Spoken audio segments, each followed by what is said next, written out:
Welcome to another series of my YouTube channel.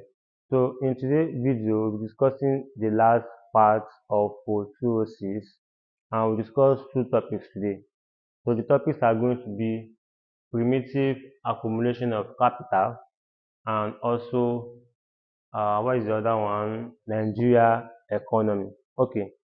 So these two remaining topics under the course that we have done so far. So I'll try my possible best to make it short but simple, because in our videos we try our possible best to make sure that all our videos are simple for anyone to grab and for them to understand. If you are very new to the channel, you're very welcome. Do well to subscribe, like, comment, and also tell us what other courses you love us to discuss in the nearest future. Okay. So we'll start with the primitive accumulation of capital. I hope you guys can see the board. If not, I'll be very loud enough for you guys to hear it, what I've written here on the board. Okay.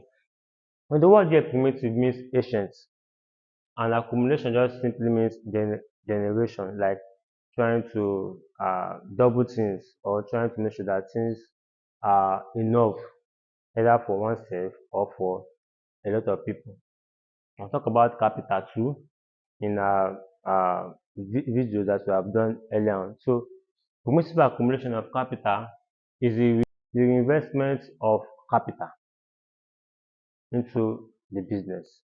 So it means that if we are able to accumulate enough capital, we are going to reinvest that capital back into the business for us to get surplus. So it can also be termed as a process whereby capital and surpluses are produced or accumulated or generated due to exploitation of people.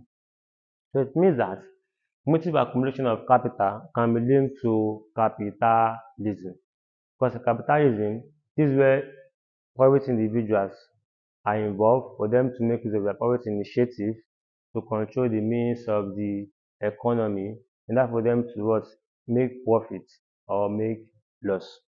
So in capitalism, people have the freedom to involve in government uh, activities, in the sense that they have the license from the government for them to be able to be involved in the economic activities of the country. So when we talk about permissive accumulation of capital, we're talking about how we can be able to regenerate capital to lead to surplus. And that can happen when we have been able to produce goods and services and sell on the invisible forces of demand and supply. Okay.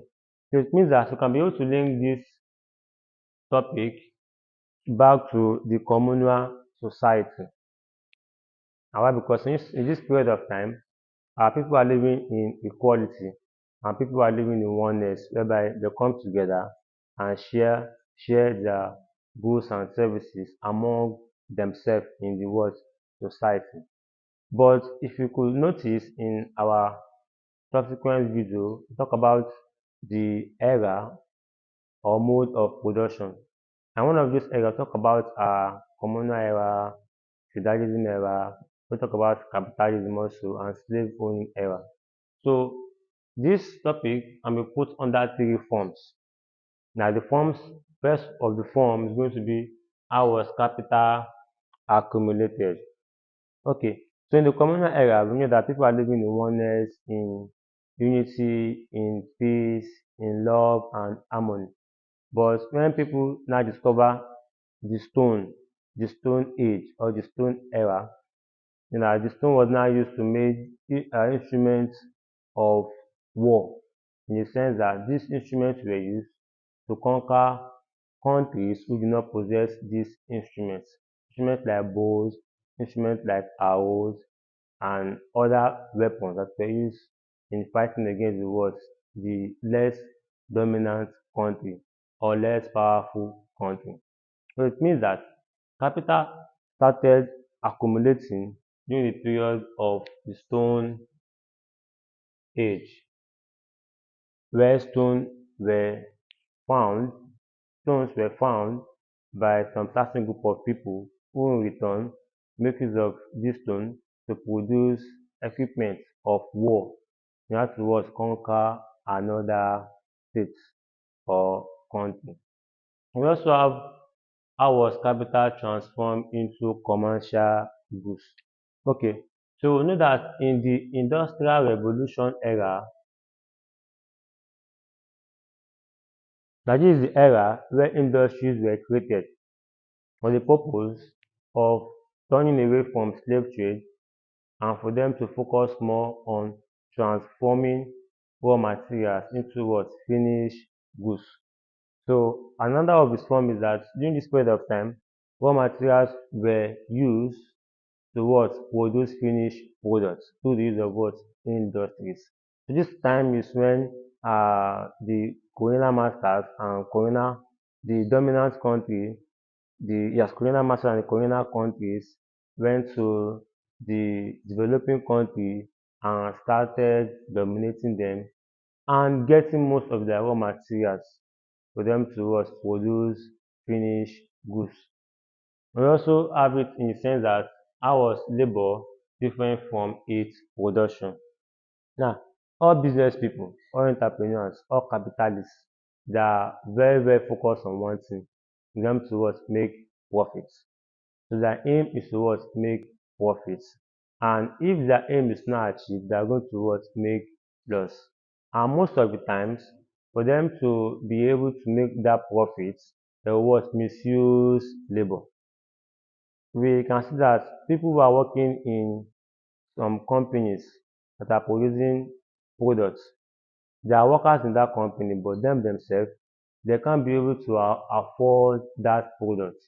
Why? Because what they are producing, or assisting in producing, now those things are expensive for them to what buy for themselves and for them to what use. So it means that the laborers and labor are very, very different from what? From production. Now, the bourgeoisie, who are the owner of the means of production, now will now misuse and exploit the proletarians, who are the workers in the what?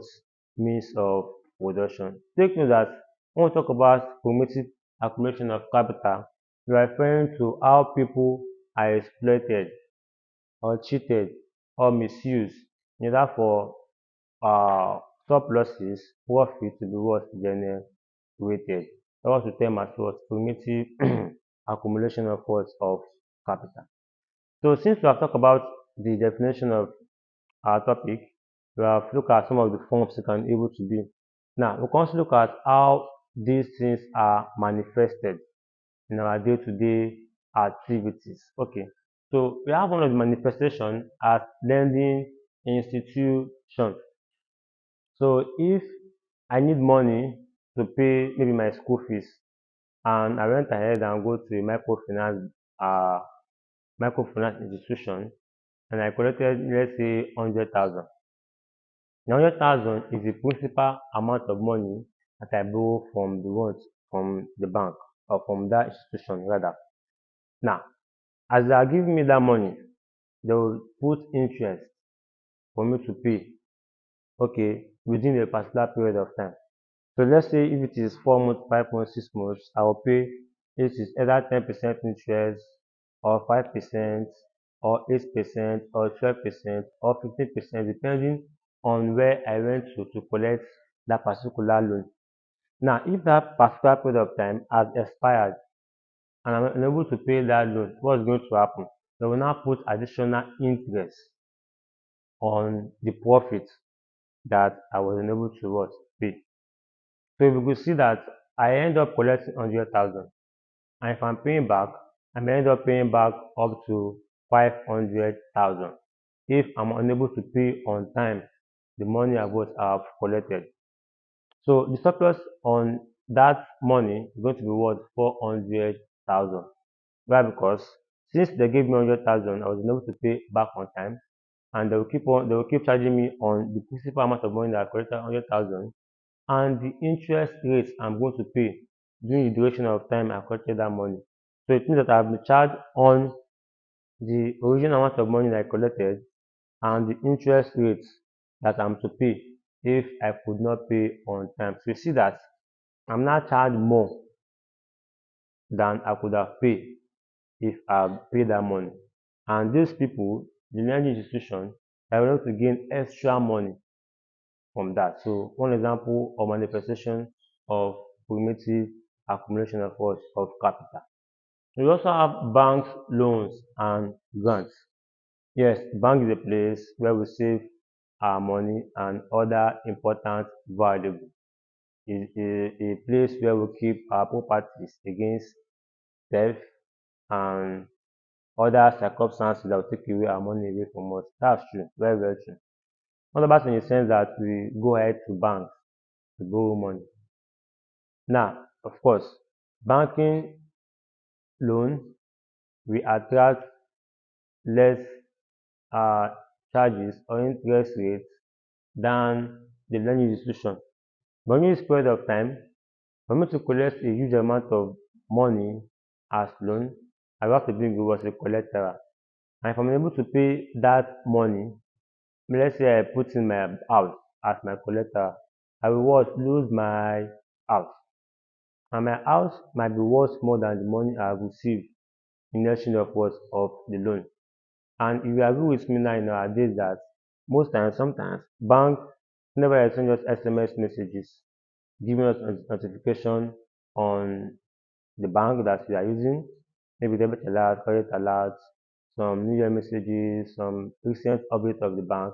We are being charged per SMS the was sent to us. Imagine first bank that has a lot of customers charging, let's say, 10 naira from all of its customers. Now, do 10 naira times billions of customers than the bank itself have rather, and you will know how they are getting extra money from those charges. So we also have corruption, corruption and misappropriation of capital. So one problem of the developing country or underdeveloped country like Nigeria is corruption. Now, corruption has eaten deep in all our systems that to be able to thrive and to move ahead in this system, we need to be involved in one criminal activities by bribing or by lending back favors to people that do not deserve it. So corruption is not the misuse of government offices for personal gain. The most of government officers who are in government offices now they misuse this opportunity that they have instead of them to use this money to build the society and the community at large or the country at large. Instead, we very focused on themselves and building themselves and their family. Now using government money to what? Take care of themselves and their what? Family. And in return they will get excessive money in return of them being a what? Government officers. Officers. Now take notice of the time of Abacha. Even when he has died, we keep on retrieving money from Swiss bank and from other banks internationally. So it means that these people have been able to use government funds from their own selfish and personal reasons, either by storing it in a particular place or in a bank, or to put it in their own business that is not right in the sight of the words of law. So another one that we have here is state contracts. Now, the state give contracts to government officers for them to perform a certain task. So, if I'm a commissioner, I will give you the money to be able to fund a project. Okay, I will build this one and so road. I will take care of that community. I will build pipeline water, or I will build hospital. Now, most of these government officers, instead of them to be able to use this money to take care of the projects or tasks they have been given, what will they do? They will instead use this money for their own selfish and personal reasons. So state contract is linked to what? To corruption. Now, and also it can also be in the sense that most of people are privileged of holding the state contract. They do not deserve it. They are being based on I scratch your back, you what? You scratch my back. That's nepotism and neo-patrimonialism, whereby they will give back favor to people who have once helped them in the past. or give out favor to people who are in position of helping them in the present, or people who be loyal to them to keep on giving them revenues day in and day out. So what I've just discussed now is primitive accumulation of capital. We are focused on the forms of it and how this accumulation of capital has manifested even in our own time. The other cost I will share with you is the Nigeria economy. So Nigeria economy is the economic system that are in place, meaning that those tools, equipment, policies, and systems that are used in the production of goods and services, the Nigeria economy. So the purpose of this class, we will look at Nigeria economy under three era or under three uh, mode or under three manner. Now it's going to be in the pre-colonial era, colonial era, and post-colonial era. First in this video, permit me, I'm trying to make sure that the video is not that long, and at the same time too, I'm trying to make sure that I cover these two topics under one video. But at the same time too, I'm trying to make it look simple for us to get it. So if I'm fast, you can be able to go back to where you didn't understand or ask question in the comment section. I'll be there to answer any of your questions. Okay. In the pre-colonial era is the era where Britain has not come to us, has not come to Nigeria to colonize us. During this period of time, we focus on subsistence products, meaning that products that are only beneficiary to a man and his household. And we make use of simple farm tools in this period of time. So during this time, we are not focused on producing more for the whole community or the whole country or for another country also, but instead we are very focused on the production of goods and services for ourselves and our family. During this time, this is where we have the word created by barter, whereby if you have what I need and I will give you what you need, we tend to exchange goods for goods without any monetary to use as a means of exchange. During the pre-colonial era, our economic system were based on the production of subsistence products that is being produced for a man and his household. But later on, we now see that as time was going on, the Industrial Revolution, one reason why Britain came to Nigeria to colonize us or West Africa to dominate us because of the need of raw materials. So when they came to Nigeria, these people were not interested in building our country, though they were able to build some railway, they're building some seaports and the rest.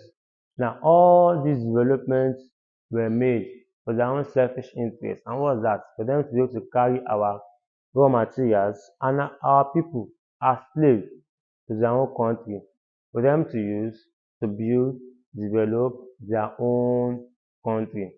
In the colonial era, we now see that we are now uh, developing from producing sufficient farm produce or crops or products into a very large production of what of crops. So we're now doing crop farming, whereby we cash crop, whereby we tend to produce more that will be sufficient enough for a country to use.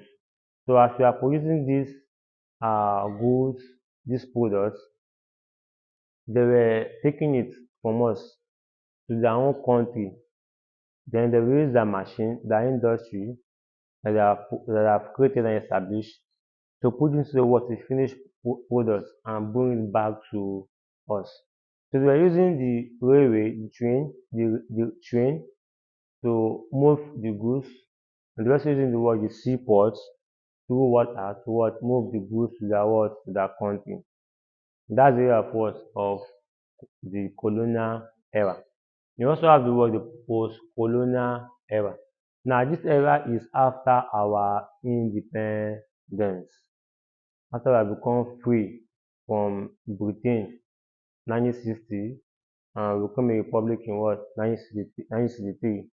So once we have, after we have become free, we are still practicing neo-colonialism. Why? Because most of our economic system and political system and actions and policies are dictated by the world powers or our colonial masters. Even now, our economy is very weakened. Why? Because major sector of the economy are being controlled and handled by foreign industries and foreign investors. So if you look at most of our industries, they are being controlled by foreigners. Now leaving the homemade industry to be weakened and unable to what meet up to these foreign investors who are brought in their own company into our country. So with all these things, it has made us not to become a developed country. Why? Because we are depending more on foreign products than homemade products. So all these things are some of the contributing factors why Nigeria as a country is still a developing country, or some will argue that we are still an underdeveloping country. So once again, we have come to the end of today's video. If you have any question, like I said before, do well to ask in the comment section. We'll be there to attend to your questions. And if you are enjoying what you have watched so far and learned so far, do well to subscribe and open your notification post for you to see our recent updates on our videos that will be dropping very soon. Thank you for being with us today. I'm your one and only Prof. Daniel.